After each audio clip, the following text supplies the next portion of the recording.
नमस्कार, कैसे हैं आप? फिक्र आपकी में एक बार फिर से आपका स्वागत है। मैं हूं आपके साथ निशांत चतुर्वेदी। शुरुआत करते हैं आपकी फिक्र की बड़ी बड़ी खबरों के साथ। सबसे पहले बात करेंगे कोरोना की, और कोरोना से अब डरना जरूरी है। आज ही के दिन साल भर पहले देश में लॉकडाउन लगाया गया था, और अब साल भर बाद हालात यह हैं कि कल देश में कोरोना के 53,000 से भी ज्यादा केसेस सामने आए हैं। ऐसा क्यों हुआ और हम कोरोना से कैसे निपट सकते हैं? पूरे देश में कोरोना की सबसे खतरनाक तस्वीर महाराष्ट्र में दिखाई दे रही है, लेकिन महाराष्ट्र की सरकार इन दिनों उस फिल्मी कहानी में उलझी हुई है जो एक संदिग्ध कार से शुरू होकर महावसूली तक पहुंच गई।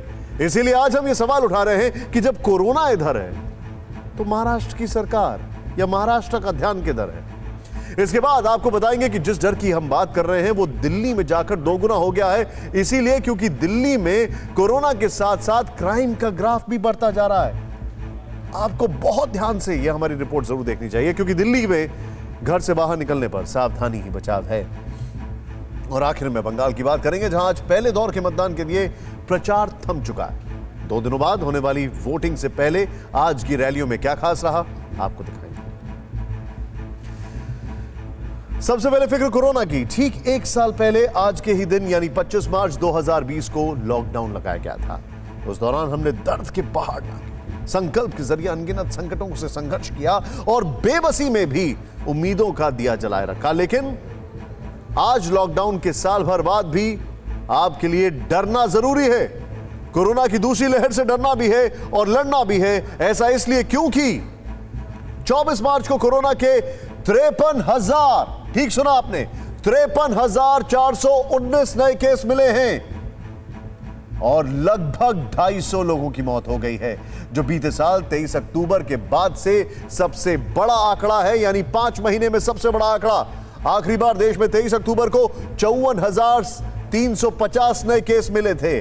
उसके बाद से कोरोना के नए मामलों का ग्राफ लगातार नीचे गिरता जा रहा है। लेकिन कोरोना की दूसरी लहर आते ही मार्च के महीने में संक्रमण लगातार बढ़ता जा रहा है। लेकिन फिक्र की बात यह है कि जब वैक्सीनेशन शुरू हो गया है और ऐसा लग रहा था कि भारत कोरोना महामारी पर विजय पाने जा रहा है, तो फिर अचानक कोरोना के आंकड़े इतने तेजी से कैसे बढ़ने लगे? क्या इसके लिए कोरोना कम जिम्मेदार है और हम ज्यादा?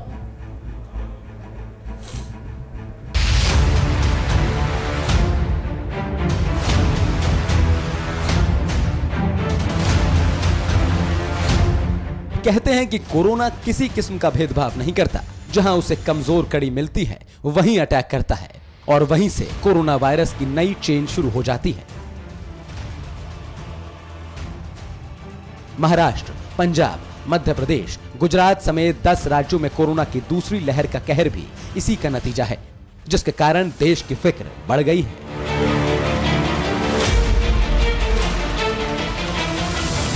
वहीं से ये तस्वीरें भी दिख रही हैं जो कोरोना की नई लहर की फिक्र को और बढ़ा रही हैं। हरिद्वार में कुंभ मेले की शुरुआत हो चुकी है। हजारों श्रद्धालु प्रतिदिन गंगा स्नान कर रहे हैं और जगह जगह लोगों की भीड़ देखी जा रही है। मथुरा में जमकर होली मनाई जा रही है। कोरोना नियमों की धज्जियां उड़ाई जा रही हैं। यहाँ हर तरफ हुरियारों की मस्ती छाई है और बांके बिहारी मंदिर में हजारों भक्त भी ठाकुर जी के साथ होली खेल रहे हैं।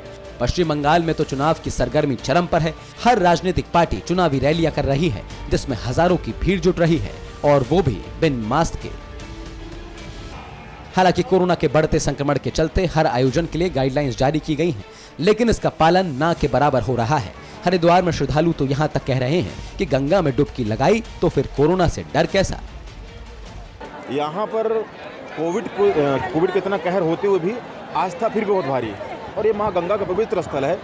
लेकिन मुझे नहीं लगता आप गंगा का स्नान करने आए और गंगा के शरण ले और आपको कोई बीमारी हो जाए। बहुत लोगों को ये चीज़ बोलते हुए सुना है कि गंगा मैया में आए हैं तो कोरोना नहीं होगा हम लोग को। इतनी भीड़ है और लोगों में श्रद्धा है, तो ऐसा कुछ दिखाई नहीं दे रहा कि भी कोरोना है। मथुरा में लोग होली की मस्ती में इस कदर डूबे हैं, रंग गुलाल में इतने सराबोर हैं कि कोरोना को शायद भूल ही चुके हैं। आज हमें यहाँ आकर के बहुत आनंद आया और बांके बिहारी जी के साथ होली खेलने का जो सुख और आनंद मिला वो अद्भुत आनंद है। नहीं, हम लोग यहाँ पे सेफ है। हम लोग टेम्पल में आए हैं तो आई बिलीव यहाँ पे सब कुछ सेफ है। कोरोना की बात की जाए, कौन है कोरोना, कैसे कोरोना भाई हमें ना पता। ब्रिजवासिन के लिए कछु ना हो तो कोरोना यहाँ पे कछु ना है। तो देखा आपने, कि मथुरा में कोरोना पर मस्ती तो हरिद्वार में वायरस की फिक्र पर भक्ति हावी है। लेकिन हम बार बार कह रहे हैं कि कोरोना कोई भेदभाव नहीं करता, उसे जहां भी भीड़ और लापरवाही दिखती है वो वहीं पर हमला कर देता है।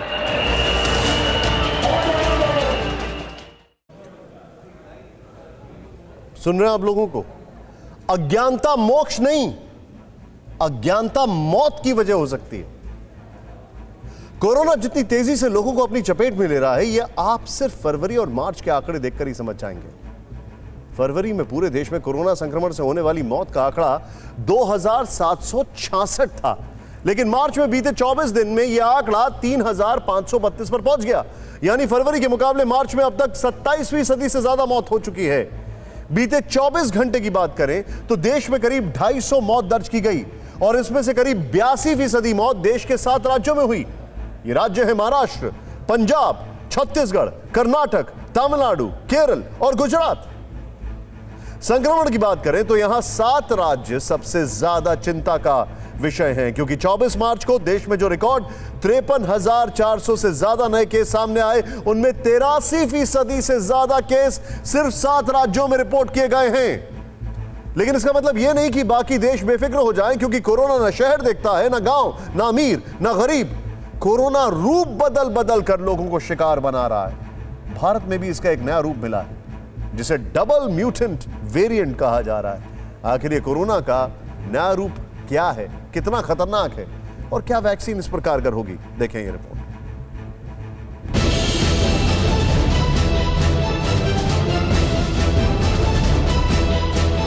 देश एक ओर कोरोना के बढ़ते मामलों से चिंता में है, तो दूसरी ओर एक और नए खतरे ने सरकार और देश की मुश्किलों को बढ़ा दिया है। देश में कोरोना वायरस के एक नए डबल म्यूटेंट वेरिएंट का पता चला है। आसान भाषा में कहें तो डबल म्यूटेशन तब होता है जब वायरस के 2 म्यूटेंट स्ट्रेन्स मिलकर एक तीसरा स्ट्रेन बनाते हैं। भारत में जो डबल म्यूटेंट वेरिएंट हैं, वो E484Q और L452R म्यूटेशंस का कॉम्बिनेशन है। एक आधा केस मिला है, लेकिन अगर ज्यादा जांच करेंगे तो हो सकता है ज्यादा मिल जाए। लेकिन बचाव तो सबसे एक ही तरीके से है, सोशल वैक्सीन, मास्क और दूरी। वो करते रहेंगे, बचे रहेंगे, नहीं करेंगे, नहीं बचेंगे। ये बात समझना सबको नितांत आवश्यक है, और नहीं समझेंगे तो रिग्रेट करेंगे, इस पे अफसोस करेंगे। देश में यह पहली बार है जब कोरोना का डबल म्यूटेंट वेरिएंट पता चला है। हालांकि इसको लेकर अभी शुरुआती जानकारी ही सामने आई है, लेकिन जो पता चला वो चिंता बढ़ाने वाला है। बताया जाता है कि कोरोना का ये प्रकार तेजी से फैलता है, यानी ये ज्यादा संक्रामक है और साथ ही ये शरीर के इम्यून सिस्टम से बचने में भी सक्षम हो सकता है। स्वास्थ्य मंत्रालय के मुताबिक देश भर में अलग अलग राज्यों में 10,787 सैंपल इकट्ठे किए गए थे, जिनकी जीनोम सीक्वेंसिंग करने के बाद इस डबल म्यूटेंट वेरिएंट का पता चला। ये सबसे ज्यादा महाराष्ट्र के नमूनों में पाया गया। इसके अलावा दिल्ली, गुजरात, पंजाब, जम्मू कश्मीर, लद्दाख और ओडिशा में भी इसके मामले पाए गए हैं। ये वेरिएंट पिछले 6 से 8 महीने के दौरान लिए गए सैंपल्स में पाया गया है और सबसे ज्यादा महाराष्ट्र में पाया गया है। महाराष्ट्र में इकट्ठा किए गए सैंपल में 15 से 20% में डबल म्यूटेंट वेरिएंट पाया गया, जिसके बाद अब सवाल उठ रहा है कि क्या महाराष्ट्र में मामलों में आई तेजी के पीछे ये भी एक वजह है। हालांकि अभी तक हुई स्टडी के आधार पर इस आशंका को फिलहाल खारिज कर दिया गया है। आज तक कोई भी लिंकेज ऐसा एस्टैब्लिश नहीं कर पाए हम, जिसमें कि हम ये कहें कि ये सर्ज जो हमें विभिन्न शहरों में देखने को मिल रही है, इसका कारण डायरेक्टली सिर्फ म्यूटेशन है। डबल म्यूटेंट वेरिएंट को लेकर तमाम आशंकाओं के बीच आपको ये भी जानना जरूरी है कि आखिर म्यूटेशन होता क्या है। जब कोरोना वायरस शरीर में घुसकर कोशिका को संक्रमित करता है तो उसके बाद रेप्लिकेट करना शुरू कर देता है। आसान शब्दों में कहें तो वायरस की कॉपी बनती है, लेकिन इस दौरान कभी कभी गलती भी हो जाती है और इसी गलती से वायरस में बदलाव आते हैं, जिन्हें म्यूटेशन कहा जाता है। म्यूटेशंस का होना एक नेचुरल प्रोसेस है, ये होता ही रहे। वायरस एक आरएनए का स्ट्रैंड है, जब वो रेप्लिकेट करता है उसमें गलतियां होती है, नेचर का नियम है। इससे हमें पर से घबराना नहीं है। हर वायरस में म्यूटेशन होता है, जिसकी वजह से वायरस कई बार कमजोर पड़ जाता है तो कई बार और मजबूत हो जाता है। देश में हुए डबल म्यूटेंट वेरिएंट में क्या हुआ, इस पर अभी भी शोध जारी है। पता लगाया जा रहा है कि क्या म्यूटेशन की वजह से वायरस के भीतर इम्यून रिस्पॉन्स से बचने की ताकत आ गई है। एंटीबॉडी का वायरस पर क्या असर हो रहा है, वैक्सीन का इस पर असर होगा या नहीं होगा, इसका जवाब ढूंढने में देश के वैज्ञानिक लगे हैं। लेकिन म्यूटेशन को कैसे रोका जा सकता है, उसका जवाब मालूम है। वायरस अगर रेप्लिकेट ना करे, यानी अपनी कॉपी ना बनाए, तो म्यूटेशन नहीं हो सकता। और वायरस इंसानी शरीर के अंदर आकर रेप्लिकेट होता है, इसीलिए संक्रमण की चेन तोड़कर ही वायरस का म्यूटेशन रोका जा सकता है। क्योंकि ये चेन नहीं टूटने की वजह से दुनिया भर में कोरोना वायरस के 4000 से भी ज्यादा रूप सामने आ चुके हैं। हम अगर वायरस से अपने आप को बचाते हैं, चेन्स ऑफ ट्रांसमिशन एक से दूसरे तक जाने से बचाते हैं, तो म्यूटेशंस भी नहीं होंगी। ये तभी हो सकता है जब हम और आप मास्क, सोशल डिस्टेंसिंग और सैनिटाइजर का लगातार पालन करते रहें, रत्ती भर भी लापरवाही ना बरतें, कोरोना को फिर से सर ना उठाने दें, कहर बरपाने का मौका ही ना दें। डबल म्यूटेंट वेरिएंट के अलावा देश में 10,787 सैंपल्स में 771 सैंपल यूके, साउथ अफ्रीका और ब्राजील स्ट्रेन के पाए गए हैं, जो VOC यानी वेरिएंट्स ऑफ कंसर्न की लिस्ट में है। और राहत की बात यह है कि इनमें से ज्यादातर के खिलाफ मेड इन इंडिया वैक्सीन कामयाब है। As of today, these vaccines work on the good old virus as well as some of these new variants. जिन वेरिएंट्स पर पूरी तरह असरदार नहीं भी है, उसका ये मतलब नहीं कि वैक्सीन बेकार है। वैक्सीन लेने के बाद नए वेरिएंट से भले ही पूरी तरह बचाव ना हो सके, लेकिन कोरोना के खिलाफ एंटीबॉडी बनने से नए स्ट्रेन से लड़ने में भी शरीर को मदद जरूर मिलेगी। वैक्सीन लगाने के बाद हमारे शरीर में कोरोना वायरस के खिलाफ एंटीबॉडी तैयार हो जाएंगी। उसके बाद मान लीजिए कि कोरोना का नया वेरिएंट हमला करता भी है, तो बिना एंटीबॉडी वाले शरीर की तुलना में पहले से शरीर में मौजूद एंटीबॉडी वायरस से लड़ाई में काफी हद तक सक्षम होगी। इसीलिए कोरोना की जो वैक्सीन आम लोगों को उपलब्ध हो रही है, उसे जल्द से जल्द और जरूर लगवाना चाहिए।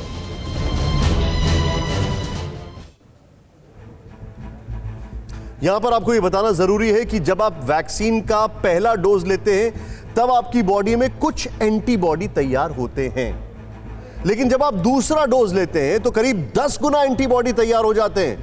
लेकिन ये तैयार होते हैं दूसरे डोज को लेने के 2 हफ्ते बाद, और उसके बाद भी आपको सारी सावधानी बरतनी होगी। इस बीच स्टेट बैंक ऑफ इंडिया यानी SBI की एक रिसर्च टीम ने कोरोना को लेकर बेहद हैरान करने वाली रिपोर्ट जारी की है। इस रिपोर्ट में दावा किया गया है कि नंबर 1 पॉइंट, कोरोना की दूसरी लहर लगभग 100 दिनों तक रहेगी। 100 दिनों तक दूसरी लहर रहेगी। सेकेंड वेव 15 फरवरी से इसकी शुरुआत माने तो मई तक इसका असर रहेगा। 23 मार्च के ट्रेंड को आधार माने तो देश में दूसरी लहर 25 लाख से अधिक लोग संक्रमित हो सकते हैं। SBI की रिपोर्ट में यह भी कहा गया है कि लोकल स्तर पर लॉकडाउन का कोई असर नहीं होने वाला है, इसलिए बड़े पैमाने पर वैक्सीनेशन ही कोरोना के खिलाफ जंग जीतने का एकमात्र उपाय है। इसके मुताबिक अगर मौजूदा हालात में रोजाना वैक्सीनेशन की स्पीड को 34 लाख से बढ़ाकर 40 से 45 लाख किया जाए, तो 3 से 4 महीने में 45 साल और इससे ऊपर के लोगों को पूरी तरह से वैक्सीनेट किया जा सकता है। सरकार भी वैक्सीनेशन में लगातार तेजी ला रही है। इसी के तहत 1 अप्रैल से 45 साल के सभी लोगों को वैक्सीन दी जाएगी। लेकिन कोरोना की दूसरी लहर को लेकर सबसे बड़ी फिक्र महाराष्ट्र की है, जहां हर रोज नए मामले बढ़ते जा रहे हैं। 24 मार्च को यहां 31,855 नए केस दर्ज किए गए और मुंबई में नए संक्रमितों की संख्या 5,000 को पार कर गई। केंद्रीय स्वास्थ्य मंत्रालय के मुताबिक देश के 10 जिलों में कोरोना के सबसे ज्यादा एक्टिव केस हैं। 9 जिले महाराष्ट्र के हैं, 9 जिले। कर्नाटक का एक जिला बेंगलुरु भी है इस लिस्ट में। सोचें आप, महाराष्ट्र के जिन जिलों में सबसे ज्यादा कोरोना के एक्टिव केस हैं वो है पुणे, नागपुर, मुंबई, ठाणे, नासिक, औरंगाबाद, नांदेड़, जलगांव और अकोला। नासिक जिले के इगतपुरी में एक स्कूल में 25 स्टूडेंट कोरोना पॉजिटिव पाए गए, जिनमें से 19 छात्र और 6 छात्राएं हैं। दरअसल यहां एक टीचर के कोरोना पॉजिटिव पाए जाने के बाद 265 स्टूडेंट्स का कोरोना टेस्ट कराया गया। सभी संक्रमित छात्रों को स्कूल में ही आइसोलेशन में रखा गया। अब सवाल उठता है कि महाराष्ट्र में कोरोना बेकाबू क्यों हो रहा है? यहां फिक्र की बात यह है कि महाराष्ट्र सरकार इस भयानक समय में दूसरे मुद्दों में उलझी हुई है। कोरोना की रोकथाम के बजाय महावसूली पर मची महाभारत की रोकथाम में लगी हुई है।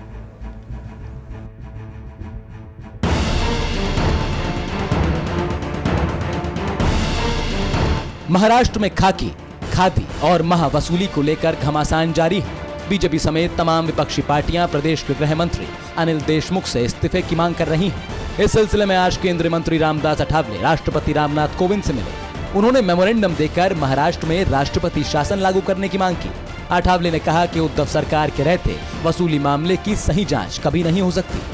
मैंने राष्ट्रपति को यही कहा है कि महाराष्ट्र में ये जो चल रहा है ये बहुत बड़ा गंभीर बात है और महाराष्ट्र में ये सरकार होते हुए वहाँ कोई मतलब ये पूरे मामले की इंक्वायरी नहीं हो सकती है। महाराष्ट्र सरकार को बर्खास्त करना चाहिए और वहाँ राष्ट्रपति शासन लागू करना चाहिए।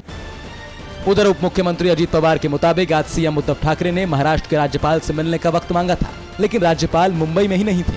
अजीत पवार ने कहा कि मुख्यमंत्री ने फोन टैपिंग मामले में चीफ सेक्रेटरी सीताराम कुंते से डिटेल रिपोर्ट भी मांगी। हमारे मिनिस्ट्री में जो भी है उनके साथ बहुत लोगों के साथ उन्होंने बात की है और अंतिम निर्णय तो खुद चीफ मिनिस्टर, लेकिन मैंने पहले ही बताया चीफ मिनिस्टर साहब जो भी डिसीजन लेंगे उस डिसीजन के पीछे पूरे उनकी कैबिनेट उनके साथ है।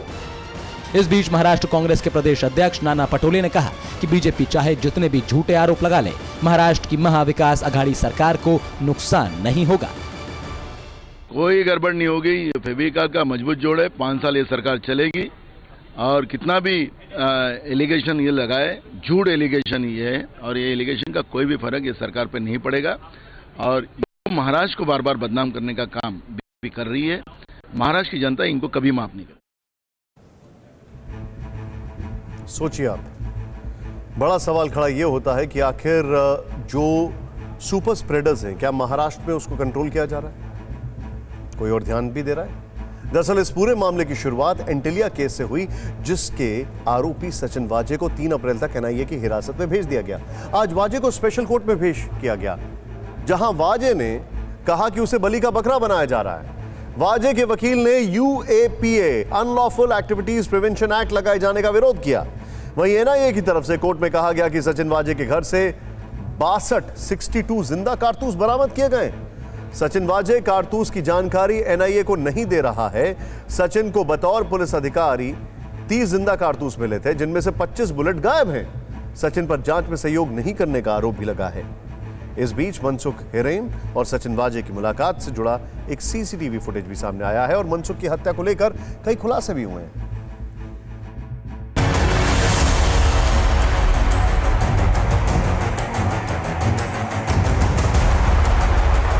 ये वही सीसीटीवी फुटेज है जिसके सामने आने के बाद सचिन वाजे एनआईए के रडार पर था।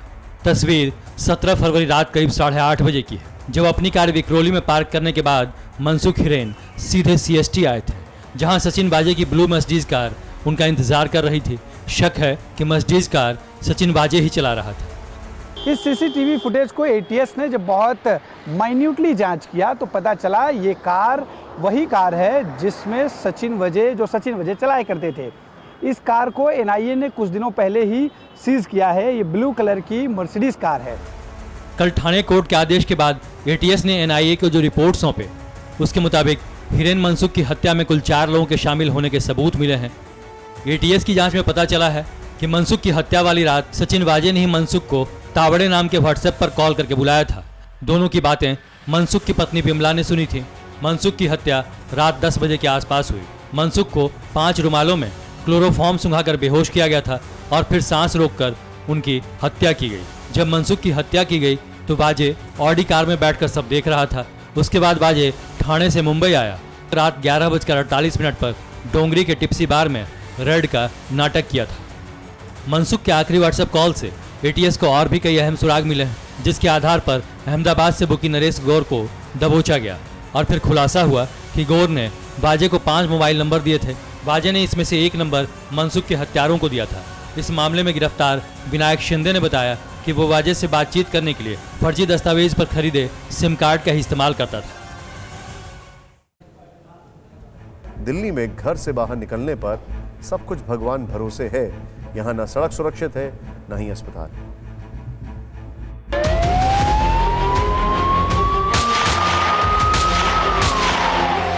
राजधानी दिल्ली में बढ़ते अपराध और अपराधियों के बुलंद होते हौसले की मिसाल जीटीबी अस्पताल में मिली। यहां अपराधियों ने दिन दहाड़े राजधानी के लॉ एंड ऑर्डर की धज्जियां उड़ा दी। बेखौफ बदमाशों ने अपने साथी कुलदीप मान को छुड़ाने के लिए पुलिस टीम पर ही हमला कर दिया। हथियारबंद बदमाशों ने पुलिस को निशाना बनाकर ताबड़तोड़ फायरिंग की। अचानक हुई गोलीबारी से अस्पताल परिसर में अफरा तफरी मच गई और आखिरकार कुलदीप मान के साथी उसे छुड़ा कर ले जाने में कामयाब रहे। जरा सोचिए, देश की सबसे तेज तर्रार दिल्ली पुलिस के सामने अस्पताल परिसर में मोस्ट वांटेड क्रिमिनल को अपराधी कस्टडी से छुड़ा ले गए और पुलिस देखती रह गई। इस मुठभेड़ का फायदा उठाकर कुलदीप मौके से फरार हो चुका है। पुलिस का कहना है कि कुलदीप की तलाश जारी है, टीमें लगा दी गई है, लेकिन फिलहाल जो बदमाश घायल हुआ है उससे पूछताछ की जा रही है और कुछ पुख्ता सबूत जो है वो जुटाए जा रहे हैं कि बदमाश कौन थे, कहां से आए थे। हालांकि पुलिस की कस्टडी से कुलदीप मान को छुड़ा ले जाने की कहानी बेहद फिल्मी है। पुलिस के मुताबिक दोपहर करीब 12:30 बजे मंडोली जेल से कुख्यात बदमाश कुलदीप को जीटीबी अस्पताल लाया गया। कुलदीप को पुलिस मेडिकल जांच के लिए लेकर आई थी, लेकिन इसकी जानकारी उसके साथियों को पहले से ही थी। लिहाजा उसके 5 साथी स्कॉर्पियो कार और बाइक में हथियारों के साथ घात लगाकर पहले से बैठे थे। कुलदीप के अस्पताल पहुंचते ही उन्होंने पुलिस पर गोलियां बरसानी शुरू कर दी। पुलिस ने भी जवाबी कार्रवाई की। 12 राउंड गोली चलाई, जिसमें एक बदमाश मौके पर ही मारा गया, जबकि दूसरे को गोली लगी और उसे पकड़ लिया गया। अपराधियों ने मिर्ची पाउडर का भी इस्तेमाल किया, लेकिन एनकाउंटर का फायदा उठाकर कुलदीप भाग निकला।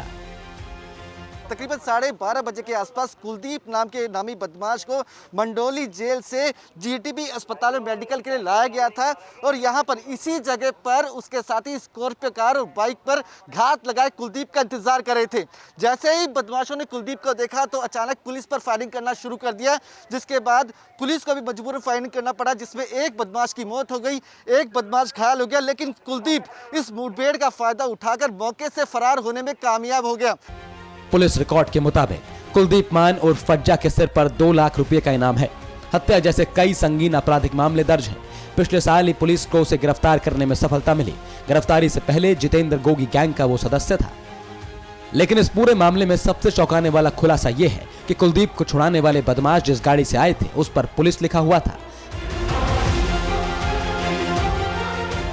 जाहिर है ये गाड़ी दिल्ली के कई थाने और चौकियों को पार कर ही अस्पताल तक पहुंची होगी, लेकिन पुलिस और इंटेलिजेंस से जुड़ी संस्था ये पता करने में पूरी तरह से नाकाम रही, वरना समय रहते बड़ी घटना रोकी जा सकती थी और अपराधियों के हौसलों को भी पस्त किया जा सकता था।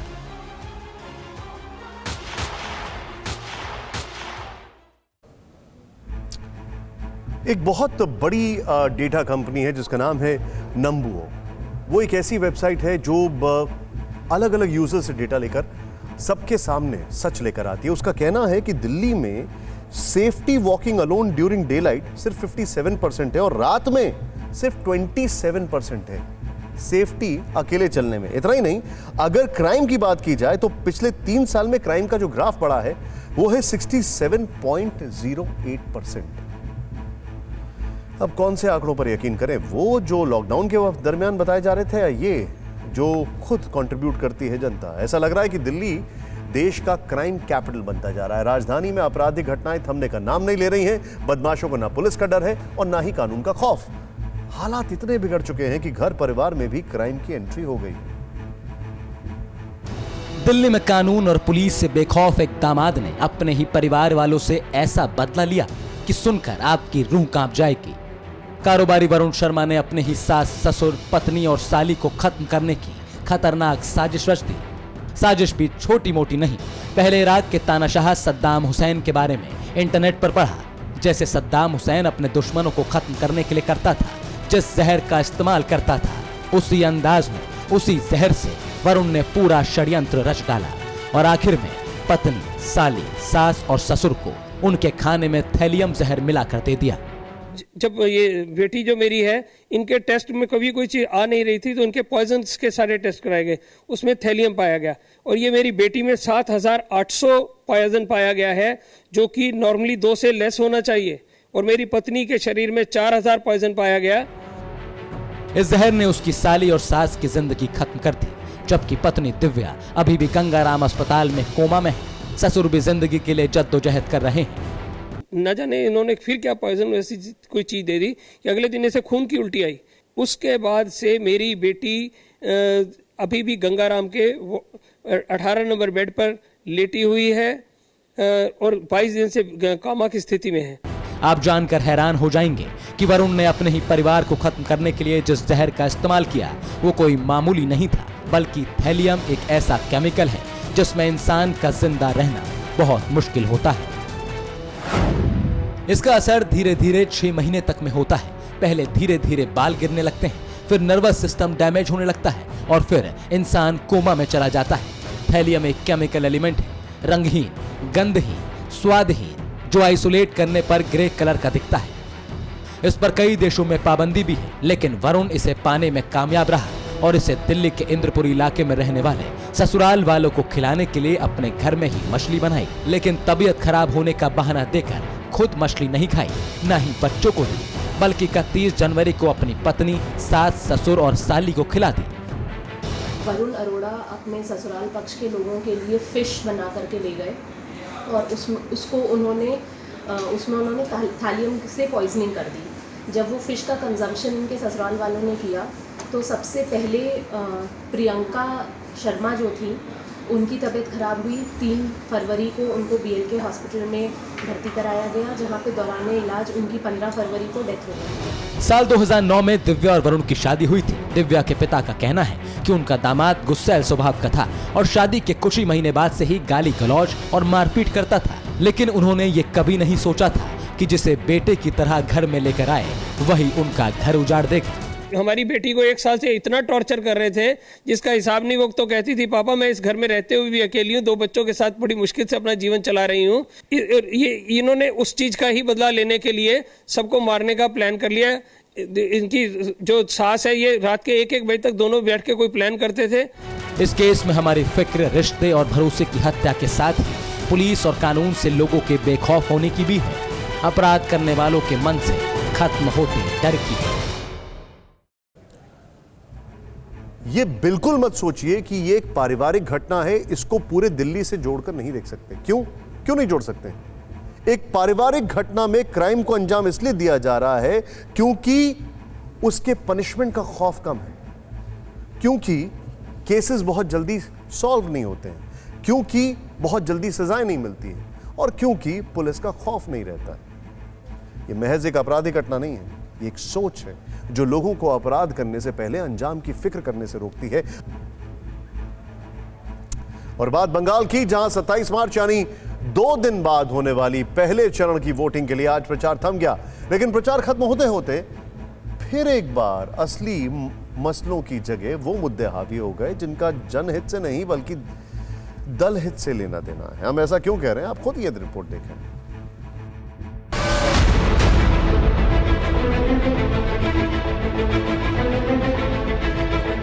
एक परिवर्तन का बाग है बंगाल, और बंगाल की इस परिवर्तन की मेला में आप सबका आह्वान करने के लिए हम लोग आए हैं। 12 के 12 कमल खिलने चाहिए, दीदी का खाता नहीं खुलना चाहिए। आप लोगों ने भारतीय जनता पार्टी को क्रीज क्रॉस करा दी है बहनों भाइयों, इसलिए इस बार भारतीय जनता पार्टी को भी छक्का मारने से, सिक्सर मारने से कोई रोक नहीं सकता। हम सबको एक करेगा, वो करेगा, दीदी को देख लेगा और मिठाई करेगा।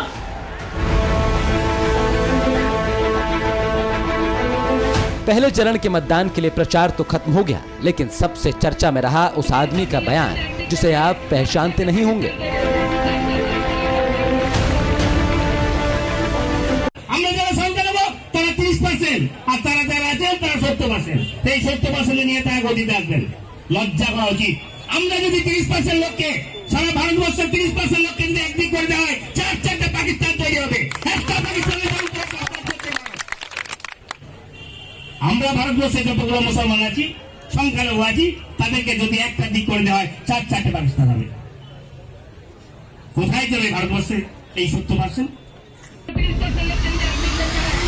सुना आपने, टीएमसी के नेता शेख आलम कह रहे हैं कि अल्पसंख्यकों के वोट से 4-4 पाकिस्तान बना लेंगे। अब आप ही सोचिए, पीने के पानी से, रोजगार से, अस्पताल से, बच्चों की शिक्षा से या बंगाल में इंडस्ट्री बढ़ाने की सोच से इस बयान का क्या लेना देना है?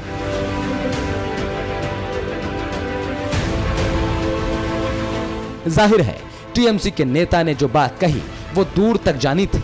बीजेपी ने सवाल उठाया, क्या ममता बनर्जी इसका समर्थन करती हैं और क्या हम ऐसा बंगाल चाहते हैं?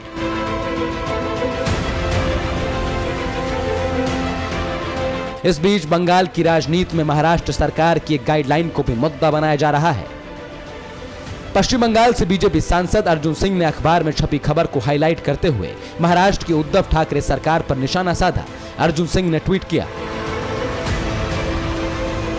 हिंदूवादी नेता रहे बाला साहेब ठाकरे के उत्तराधिकारी नव सेक्युलर का ये वैचारिक पतन हैरान कर देता है। एक त्योहार पर रोक और दूसरे को छूट देने के लिए आवेदन। पार्टी के नाम में शिवसेना से शिव हटाकर मुस्लिम सेना कर देना चाहिए।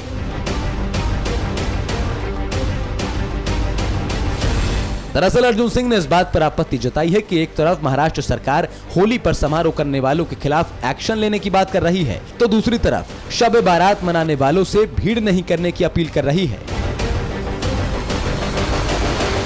आज वो शिवसेना इतनी लाचार हो गई है वैचारिक दिख तरफ से कि उसके जो सुप्रीमो हैं उद्धव ठाकरे जी, आज होली को बैंड करना, शोबे बारात को चलाना किस कायदे से चलाएंगे, इस तरह का चिंता भावना कर रहे हैं।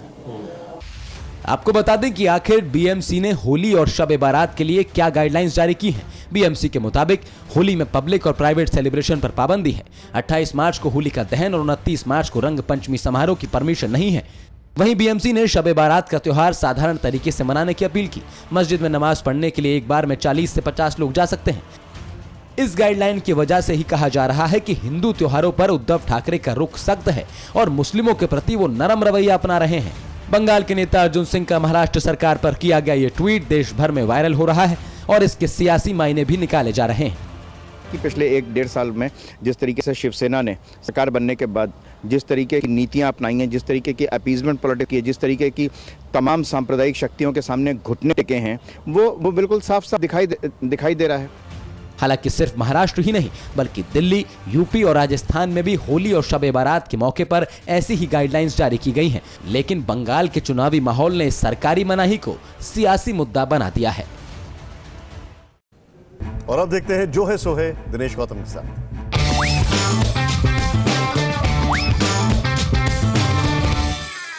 फूड साइकिल का उदाहरण अब जंगल की फूड चेन के जरिए देने से अच्छा है सचिन वाजे मामले से दिया जाए। एक स्टूडेंट ने बायोलॉजी की क्लास में टीचर से यह बात कही, सर जंगल वाली फूड चेन आज के बच्चों के लिए समझनी कुछ कठिन है। जंगल बचे ही कितने हैं और बच्चे भी कितने हैं जो जंगल जा पाते हों। प्रैक्टिकल नॉलेज के लिए यही अच्छा रहेगा कि मुंबई वाला मामला ही समझाया जाए। टीचर ने कहा, कह तो तुम ठीक रहे हो कि कैसे छोटा अधिकारी पहले उगाही करता है, फिर वो बड़े के पास जाती है बात और फिर उस डिपार्टमेंट के मंत्री के पास तक पहुंच जाती है और एक दिन इन तमाम कड़ियों की सफाई हो जाती है। लेकिन बेटा पेच यहां फंस रहा है कि स्कैवेंजर कौन है, सफाई कौन कर रहा है, जनता, उसके कुछ नेता या फिर खुद इस चेन की कड़ियों में से कोई। जब तक ये क्लैरिटी आती है तब तक जंगल वाला एग्जाम्पल ही रहने दो। वैसे शाबाश, तुमने कमाल का सवाल पूछा।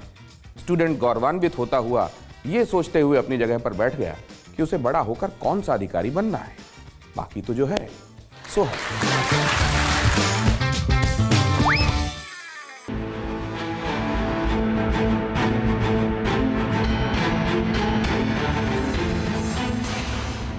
परवाह देश की, सोमवार से शुक्रवार रात 10 बजे TV9 भारतवर्ष पर।